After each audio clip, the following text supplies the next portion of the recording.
Apocalipsis 19:9. Bienaventurados los que son llamados a la cena de las bodas del Cordero. Vuelva a anotarlo, por favor, Apocalipsis 19:9. Bienaventurados los que son llamados a la cena de las bodas del Cordero. Y quiero que me acompañen, por favor, a 1 de Samuel, capítulo 20. Y vamos a estar leyendo del 1 al 9. Las palabras que han sido en estas 2 semanas y las que vendrán también va a girar en torno a lo que es la mesa. Así que anote 1 de Samuel 20 del 1 al 9. Recuerde que cuando estemos delante del Señor usted no le va a poder decir: no, pero mi pastor no me enseñó nada. Porque sí, el Señor le va a mostrar, sí, acá te mostró Apocalipsis 19:9, te mostró 1 de Samuel 21 al 9 y otros versículos que vamos a estar tocando. Dice la palabra de Dios: en ese momento David huyó de Naiot de Ramá y encontró a Jonatán. ¿Qué he hecho?, exclamó. ¿Cuál es mi delito? ¿Cómo ofendí a tu padre para que esté tan decidido a matarme? No es cierto, contestó Jonatán, no vas a morir. Mi padre siempre me cuenta todo lo que piensa hacer, aun las cosas más pequeñas. Sé que mi padre no me ocultaría algo como esto. Sencillamente no es cierto. Entonces David hizo un juramento delante de Jonatán y le dijo: tu padre sabe perfectamente bien acerca de nuestra amistad.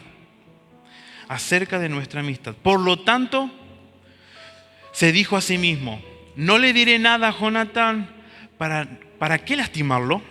Pero te juro que estoy a solo un paso de la muerte. Te lo juro por el Señor y por tu propia alma. Dime cómo puedo ayudarte, exclamó Jonatán. Mañana celebraremos el festival de Luna Nueva, respondió David. Siempre he comido con el rey en esa ocasión, pero mañana me esconderé en el campo y me quedaré allí hasta la tarde del tercer día. Si tu padre pregunta dónde estoy, dile que pedí permiso para ir a mi casa en Belén para un sacrificio anual que celebra mi familia. Si él dice está bien, sabrás que todo realmente está bien. Pero si se enoja y pierde los estribos, sabrás que está decidido a matarme.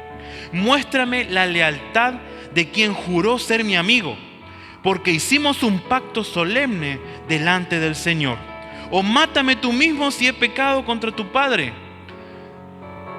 Pero te ruego que no me traiciones entregándome a él. Jamás, exclamó Jonatán.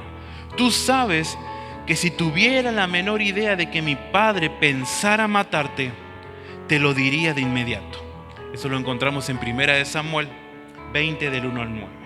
Y nosotros estamos hablando de la mesa y que Jesucristo en su segunda venida ya preparó una mesa para todos nosotros, para todos sus hijos, para todas sus hijas, sin importar edad, sin importar la condición acá en la tierra. Él preparó una mesa. Él lo que desea es que nosotros nos sentemos a la mesa en la boda del Cordero a comer con Él, a disfrutar de la eternidad.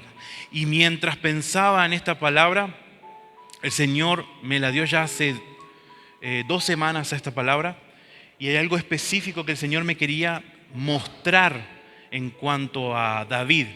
Si ustedes comprendieron la lectura, se darán cuenta que era una charla entre amigos, Jonatán y David. Si reconocen la historia bíblica, sabrán que Saúl ya había sido destronado y ya había sido ungido David, y habían pasado un par de años en los cuales David lentamente se iba acercando al trono.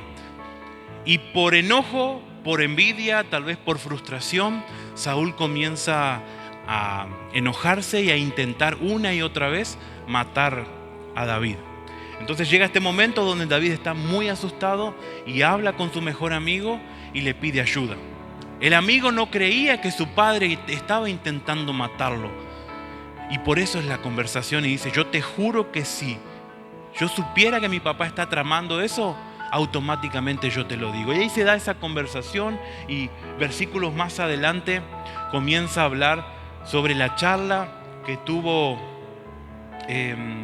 Jonatán con su padre y la cena que habían servido, y donde David falta porque había mentido con tal de saber si el rey estaba enojado o no, y llega al punto donde se da cuenta de que realmente Jonatán se da cuenta que realmente su padre estaba enojado con David y que estaba procurando matarlo por todos los medios. Había enviado diferentes personas, pero no pudieron matarlo. Y en este caso hasta él mismo intentó matarlo con sus propias manos, pero también fue impedido por parte de Dios.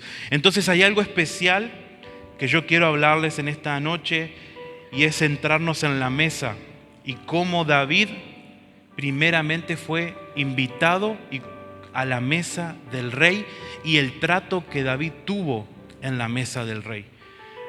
Dice la palabra de Dios también ahí en el mismo espacio de 1 Samuel 20, del 1 al 9. Dice: mañana celebraremos el festival de la luna nueva, respondió David.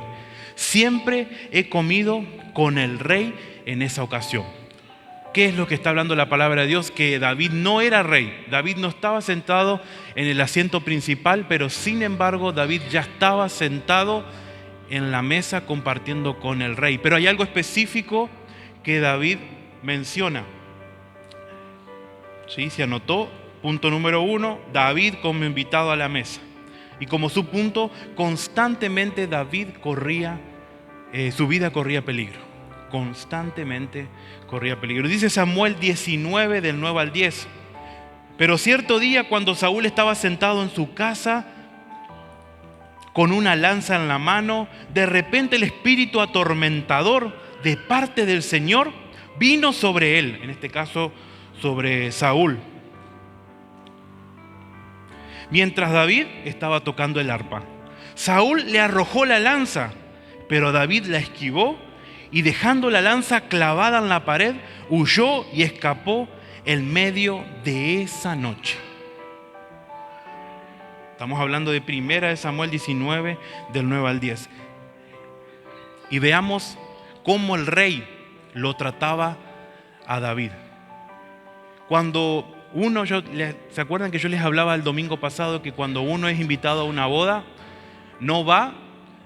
Y si no va es porque no conoce a las personas que se estaban por casar. Porque si vamos a la boda, más allá que vamos a ver también y la felicidad del matrimonio que se está casando, también entendemos nosotros, seres humanos, que también vamos un poquito por el asado, vamos un poquito por la mesa dulce, ¿sí? No me digan que no. Y en este caso, David había sido invitado por el rey a sentarse a la mesa. Ya era parte de la mesa del rey. Pero una y otra vez, David y su vida corría peligro. Por lo tanto, la mesa en la cual él estaba sentado no era agradable. Porque imagínense ustedes sentados en la mesa de alguien, y en esa mesa en donde ustedes están sentados constantemente le están tirando un cuchillo, le están tirando un vaso de vidrio, le están tirando un plato. No es algo agradable estar sentado en la mesa de alguien y que constantemente te esté criticando o te esté maltratando. Por lo tanto, la vida de David estaba corriendo peligro. También nosotros podemos ver que en esta mesa para David era un compromiso demasiado grande. Y vayamos solamente a 1 Samuel 20, versículo 1, que lo estuvimos leyendo también. Este compromiso, que era algo grande para David, no sabía qué había hecho, más allá que lo había ungido Samuel para ser el futuro rey de Israel. Más que eso no había hecho. Él tocaba el arpa, él apacentaba también un poco al demonio cuando se manifestaba el rey. Él cantaba, él tocaba, él componía música, pero otra cosa él no hacía nada malo. Pero llegó un punto donde esa mesa ya era un compromiso y él no se quería sentar en esa mesa porque no se sentía a gusto en esa mesa. Porque no era placentero sentarse a la mesa del rey. Por más manjares que la mesa tenga, por más que tenga variedad de lechones, pollo, cordero, chivo, carne de vaca, tenga todas las frutas y las verduras habidas y por haber, la mesa no le era un lugar agradable. Porque quien estaba sentado a la cabeza no era un buen anfitrión. Entonces dice David, ¿qué he hecho?, le dice a su amigo. ¿Cuál es mi delito? ¿Cómo ofendí a tu padre para que esté tan decidido a matarme? Ahora pónganse en su lugar. Imagine la historia, o piense o llévela como si fuera usted mismo sentado en la mesa con su esposo, en la mesa con su esposa, en la mesa con sus hijos, en la mesa con amigos. ¿Qué he hecho para que me desprecies de esta forma? ¿En qué te fallé? ¿Por qué me tirás cuchillos? ¿Por qué me tirás platos? ¿Por qué me insultás con palabras agresivas? ¿Qué he hecho que te lastimé? ¿Qué he hecho que te ofendí? No me es grato sentarme a la mesa con vos. Piense en el lugar. Ahora, usted puede levantarse de la mesa y se puede ir. Usted puede levantarse de la mesa y no comer. Dice, se me cerró el estómago, no quiero comer. No deseo sentarme a la mesa con una persona que me trate de esta forma, y se va y se acuesta. O se va a la sala de estar, o se va a la oficina, o se vuelve a su trabajo, se pide un choripán y come en su trabajo, compra un poquito de jamón y queso en la despensa y se va a su trabajo de vuelta, come afuera sentado en la vereda. Pero David no podía hacer eso. Porque si el rey te llama, vos tenías que responder. Y la única cosa que vos tenías que hacer era presentarte ante de él. Y si el rey te decía, vení que te voy a matar, y vos tenías que poner tu cabeza. Pero si el rey te palmeaba la espalda, vos tenías que ponerte feliz, porque era la orden del rey. Entonces, para David le era un compromiso demasiado grande. ¿Me van entendiendo? Gracias. Ahora, la comida no se podía disfrutar. Vuelvo a decir lo que dije hoy. Había manjares, había delicias y seguramente comidas que nosotros en la vida probamos, o tal vez en la vida íbamos a probar. Pero David no podía disfrutar de eso, porque ¿quién va a disfrutar de manjares cuando la persona que te invitó va a criticarte por cuánto comes? A ver, los comilones, ¿les gusta comer mucho cuando son invitados o no? A mí me gusta comer mucho. Mi esposa me dice, Gustavo, listo, me dice, casi que ni modula. Digo, pero mi amor, pero mira lo rico que el cordero que hizo Enrique al horno, 8 horas lo cocinó, ¿cómo no voy a querer comer? Mira el pancito casero, mira la salsa que hizo casera. Bueno, Gustavo. Ahora, Enrique nunca me trató mal por cuanto yo comí. Dice la palabra de Dios en Proverbios 23, del 6 al 8, no comas el pan del egoísta, ni desees sus manjares, pues como piensa dentro de sí, así es él. No es algo exterior, lo piensa dentro. Él te dice, come, bebe, con una sonrisa, pero su corazón no está contigo. Vomitarás el bocado que has comido, te va a caer mal, y malgastarás tus cumplidos. No comas con el egoísta. Otras versiones dicen, no comas con aquel que es avaro, no comas.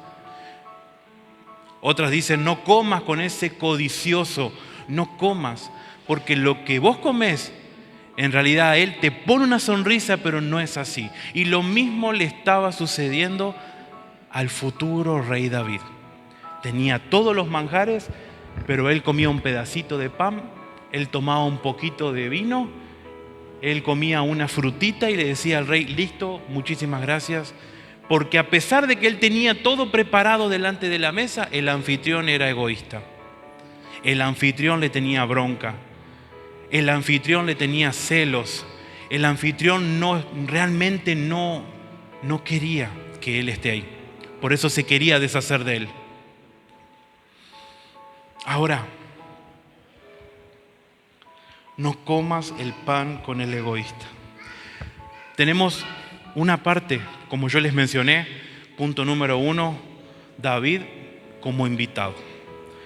No la pasó bien, para nada la pasó bien, realmente fue un malestar, fue un compromiso, un riesgo que corría todo el tiempo que se iba a sentar en esa mesa. Y nosotros tenemos que entender, y por eso quiero ir al punto número 2, que ahora, años después, cuando David cumplió 30 años, dice que ascendió al trono, fue rey de Israel y de Judá, y menciona que él también tenía que preparar una mesa, porque era el rey. Y también tenía que tener invitados. Ahora, nosotros vimos cómo fue David como invitado, y ahora tenemos que nosotros ver cómo David fue como anfitrión, quien preparó la mesa y quien invitó. Esta mesa, la cual había vivido años antes, le dejó un aprendizaje. Le tenía que haber dejado un aprendizaje.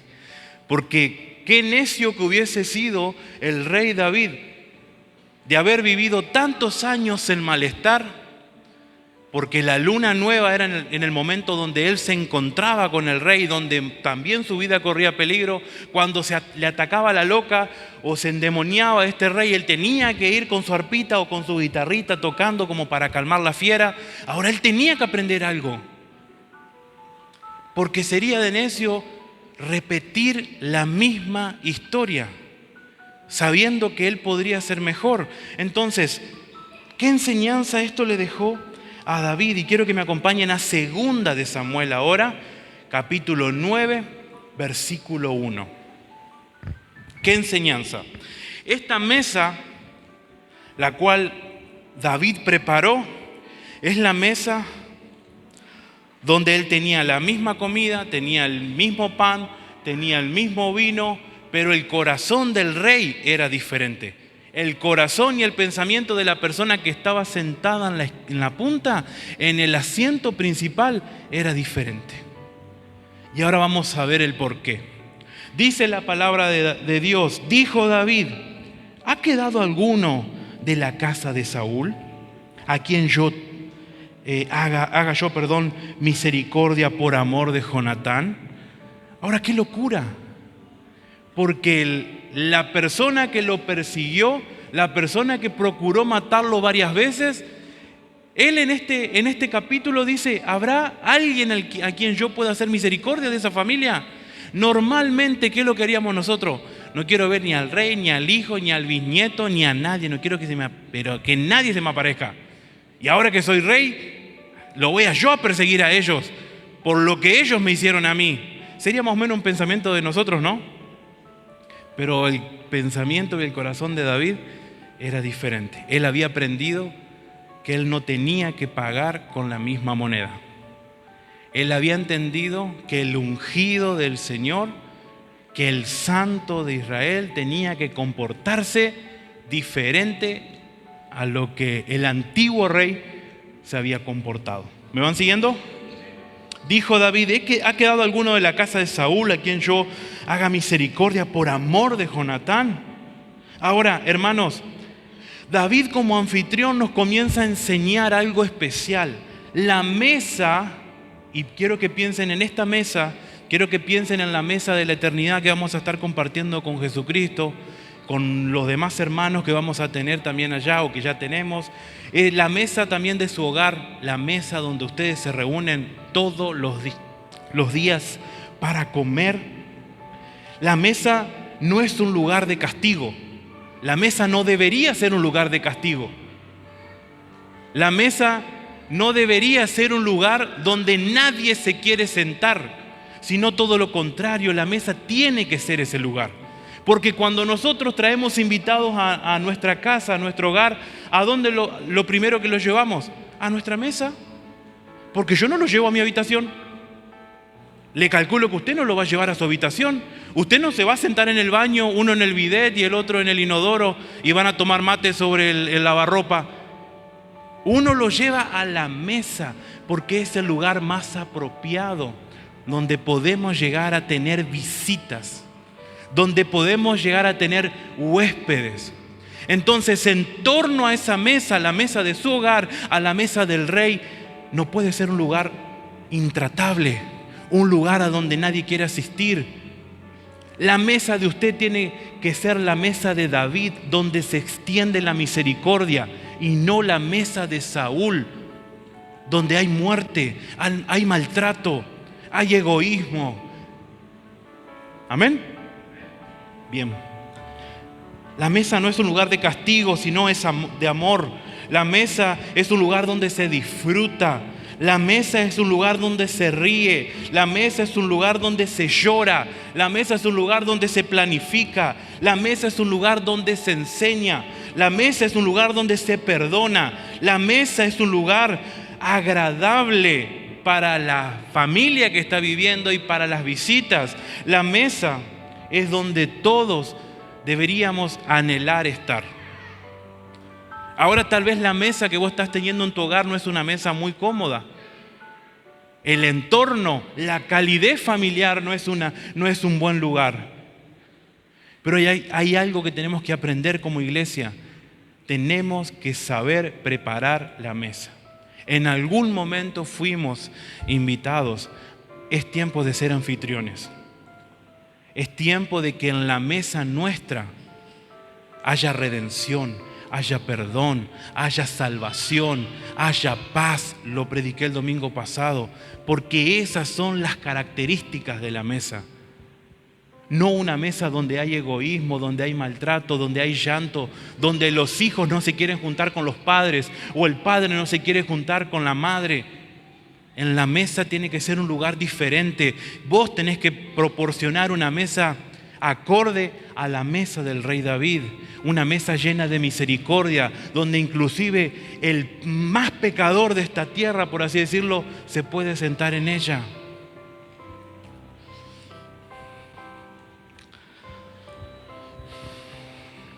Ahora, David como rey, como anfitrión, fue fiel a su amigo, fue fiel al pacto que hizo con él, y dice la palabra de Dios: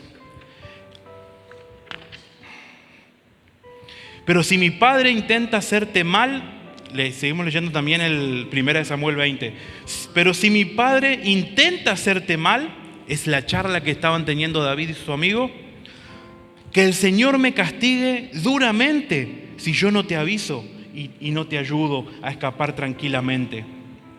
Y que el Señor te ayude como ayudó a mi padre. Ahora bien, dice Jonatán, si para entonces vivo todavía, trátame con la misma bondad con la que el Señor te ha tratado. Ahora, Jonatán sabía que su padre en el capítulo 19 no lo estaba tratando bien. Tuvo que Jonatán intervenir y hablar con el rey para decirle: no lo mates a David, si él te libró de las manos de Saúl, de Goliat, si él te libró de las manos de los filisteos, si él no peleaba, ¿quién hubiese peleado? Si todos se escondían adentro de las carpas. Hasta que dijo Saúl: tenés razón, vive el Señor que yo no lo voy a matar. Pero rápido cambió de parecer. Ahora, Jonatán estaba pidiéndole a su mejor amigo, a su compinche, a su hermano, le estaba diciendo: trátame con la bondad que Dios te ha tratado. Y si muero, no dejes de ser bondadoso con mi familia. No importa que yo no esté más en la tierra, pero voy a dejar descendencia. Tengo descendencia. Entonces, con la misma bondad que el Señor te ha tratado a vos, trata con esa bondad a los de mi familia. Que el Señor les pida cuentas a tus enemigos y los destruya por completo. Jonatán estaba hablándole sobre el mismo padre y le estaba diciendo: si mi papá es tu enemigo, ay de él, porque el Señor va a luchar por vos.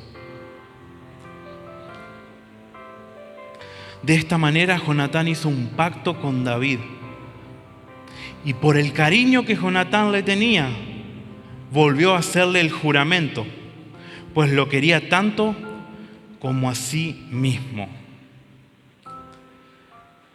Ahora,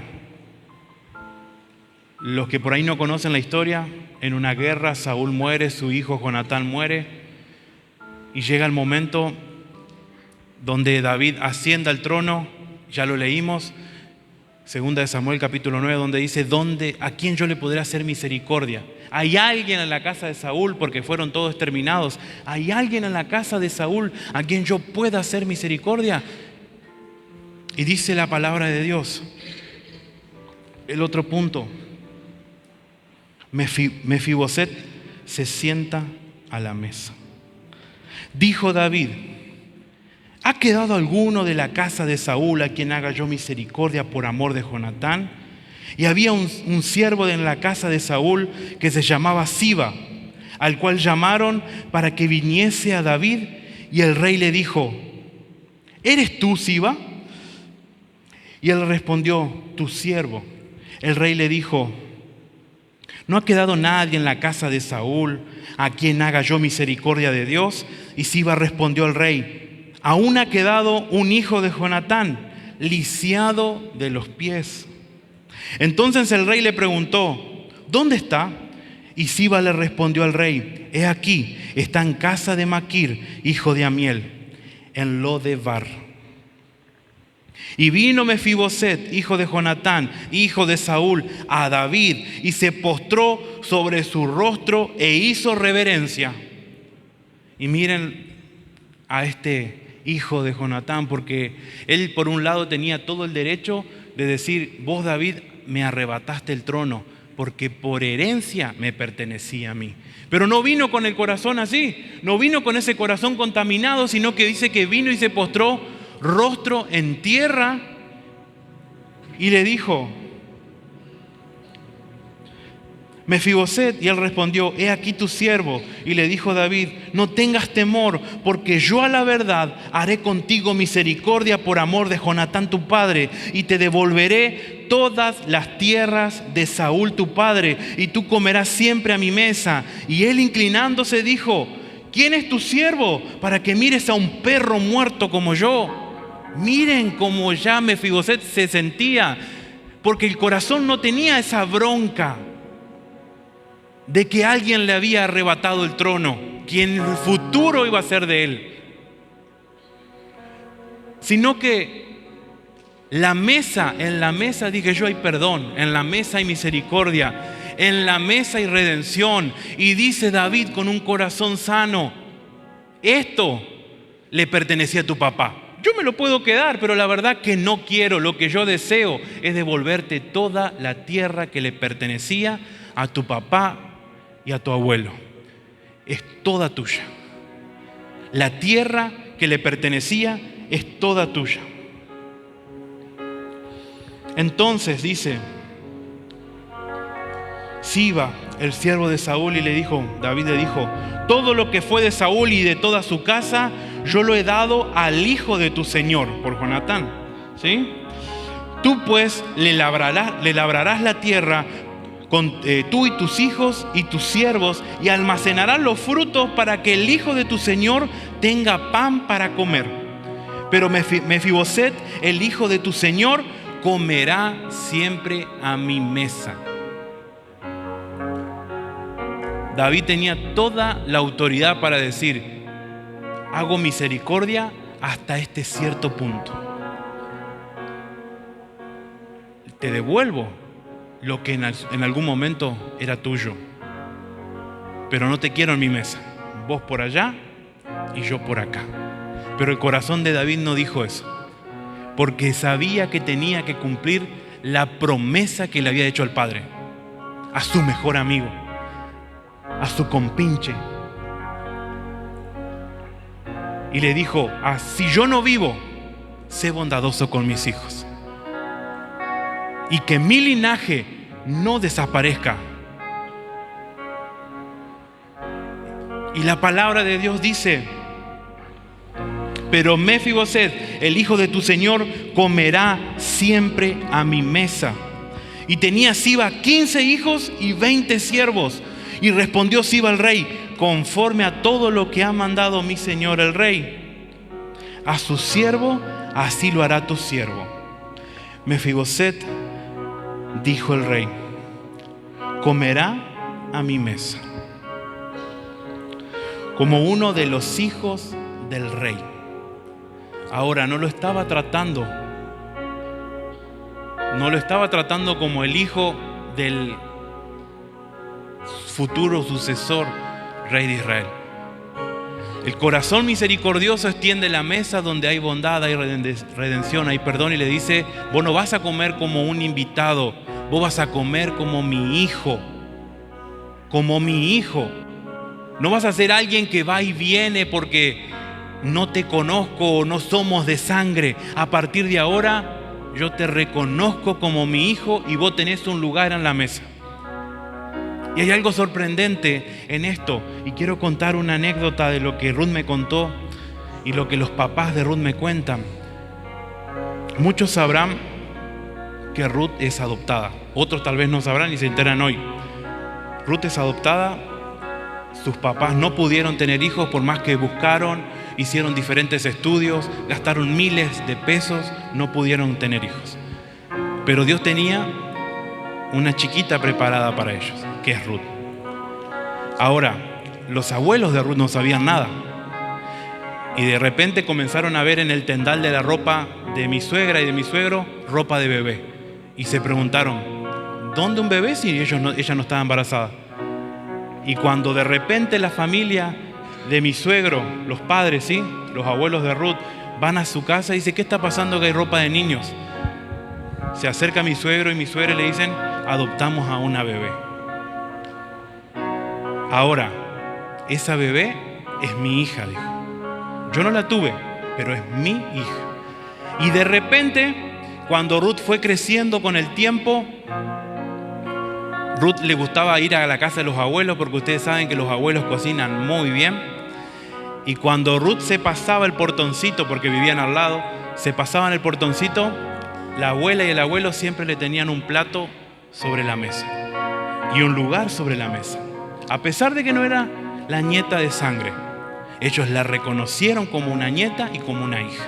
Y le preparaban todos los mediodías un plato de comida. El plato de sopa primero, como todo alemán, y después viene el puchero o viene el guiso. ¿Qué es lo que sucedía? La madre de Ruth tenía vergüenza que la hija iba a comer a la casa de los abuelos. ¿Cómo puede ser si vos tenés también comida en tu casa? Y no la dejó ir más. De repente viene la abuela de Ruth y le dice: Marta, ¿por qué la gurisa no se va a comer más? ¿No ve que el Vater no quiere comer hasta que la gurisa no se sienta a la mesa a comer? Y dice mi suegra: pero ella tiene comida en casa. Sí, pero nosotros no estamos hablando, lo importante no es la comida.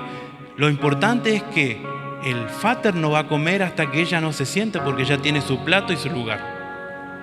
Y así es Dios con nosotros. Así es Dios con nosotros. Dios no vino, Jesucristo no vino en su segunda venida porque hay platos puestos en la mesa y hay personas que están faltando. Y hay personas que tal vez están en este lugar que todavía no están anotadas en el libro de la vida. Y hoy es el tiempo. Hay personas que están afuera que no están anotadas en el libro de la vida, pero sí están anotadas. No están sentadas todavía en la mesa, pero sí están anotadas en el libro de la vida. Perdón por el trabalengua. El plato está, la silla está, la copa está, el pan está, pero ellos no están. ¿Ven nuestra necesidad de predicar el evangelio hasta los confines de la tierra? Y Jesucristo está esperando porque necesita que esas personas se sienten, porque Él no va a comer ni beber otra vez hasta que estén sentados en la mesa. ¿Cuántos dicen amén?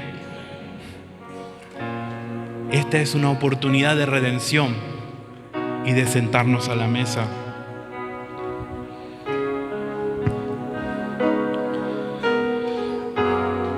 Ustedes saben que en teología se llama tipo y antitipo a una profecía que todavía no se cumple, pero que se va a cumplir. Y el rey David es el tipo, una profecía espiritual proyectada en el futuro. Eso es el tipo. Y el antitipo es el cumplimiento. El tipo es David poniendo la mesa, teniendo misericordia, invitando a Mefiboset a la mesa a sentarse. Y el antitipo es Cristo en las bodas del Cordero haciendo exactamente lo mismo. No maltratándonos, no maltratándonos, teniendo misericordia y perdón para los que le buscan. Ahora, anoten, porque esto es sorprendente. El significado del nombre Mefiboset, el que esparce vergüenza. ¿Se acuerdan? Creo que hace como un año ya hablamos de la importancia del nombre. Y de que algunos eran leones y otros eran tigres de Bengala y yo era el agricultor. Y cómo se cumple, cómo siembro la palabra en los corazones. Ahora imagínense el nombre de él, sabiendo que su significado era esparce vergüenza. Y donde él se arrastraba, porque era una persona inválida, esparcía vergüenza. Y más para el pueblo de Israel con el corazón endurecido. Donde no veía y donde no había misericordia, porque el pensamiento era, algo habrá hecho él o sus padres, por eso está así. Pero nunca entendieron lo que Jesús les dijo, que era ni él ni sus padres. Esto es para que la gloria de Dios se manifieste. Mefiboset, el que esparce vergüenza. ¿En dónde estaba? En Lodebar. En Lodebar el significado es sin pasto, lugar desértico y seco, lugar de silencio. Ese es el significado de Lodebar. El avergonzado y el que estaba en vergüenza estaba en el lugar sin pasto, no tenía alimento. Pensémoslo como una oveja, no tenía alimento, no tenía agua para beber, su alma estaba sedienta y sedienta de Dios y él no podía consumir porque él estaba en vergüenza. Hasta que el rey lo llama a posicionarse en la mesa. Hasta que el rey le dice, ya no vas a ser una persona en vergüenza, vos vas a ser mi hijo. Y vamos a hablar del Salmo 23, donde hay pastos verdes, porque el Señor es nuestro pastor. Donde hay agua, porque el Señor es esa fuente. Dice, donde hay lugar de silencio, en esa mesa ya no iba a haber más silencio. En esa mesa había gritos porque estaba lleno de niños. En esa mesa había alegría porque se amaban y se contaban chistes. Esa era una mesa familiar. Y esa es la mesa que prepara Jesús para nosotros.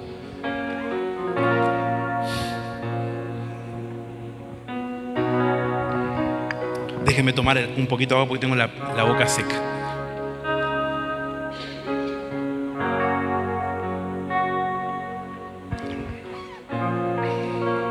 Vuelvo a decir, David es el tipo, Jesucristo es el antitipo. David es una profecía futura y el antitipo es Jesucristo cumpliendo esa profecía.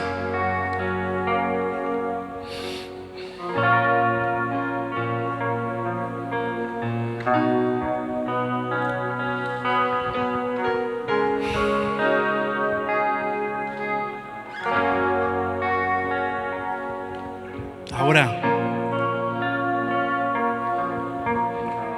yo les dije, este es un tiempo de redención, este es un tiempo de sentarnos a la mesa.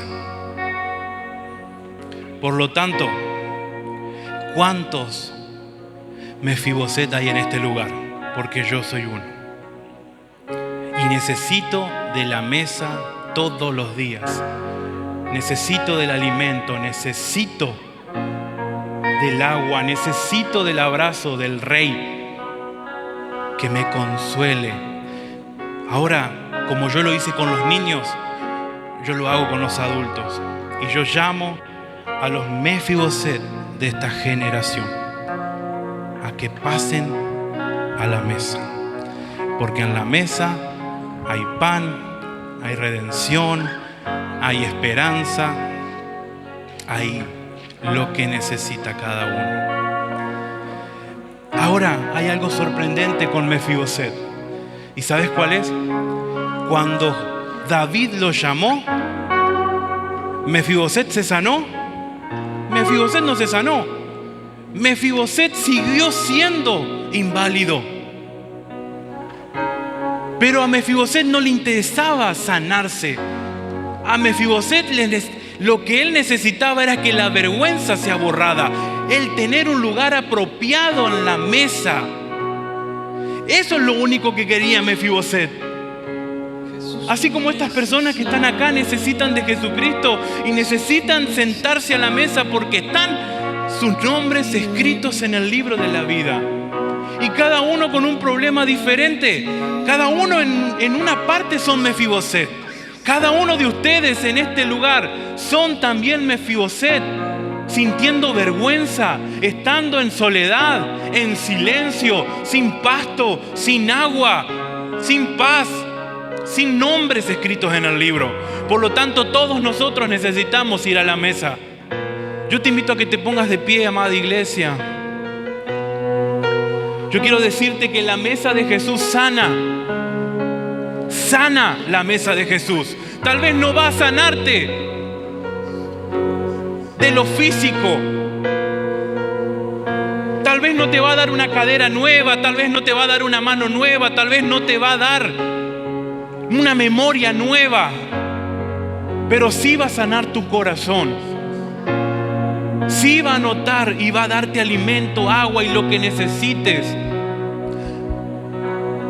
Tal vez la mesa de Jesús no te va a sanar físicamente, pero sí te va a sanar el corazón. Y yo les dije que todos los domingos nosotros íbamos a estar tomando la Santa Cena, recordando el sacrificio de Jesucristo en la cruz.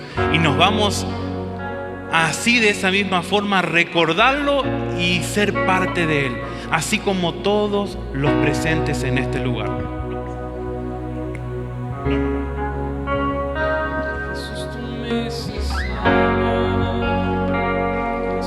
Yo invito a los servidores, por favor, que se vayan posicionando. Todos necesitamos de Jesús. Somos Mefiboset en algún área de nuestra vida. Necesitamos sentarnos a la mesa. Sentate a la mesa. Tal vez no te vas a sentar ahora por vergüenza, porque ya está la mesa llena.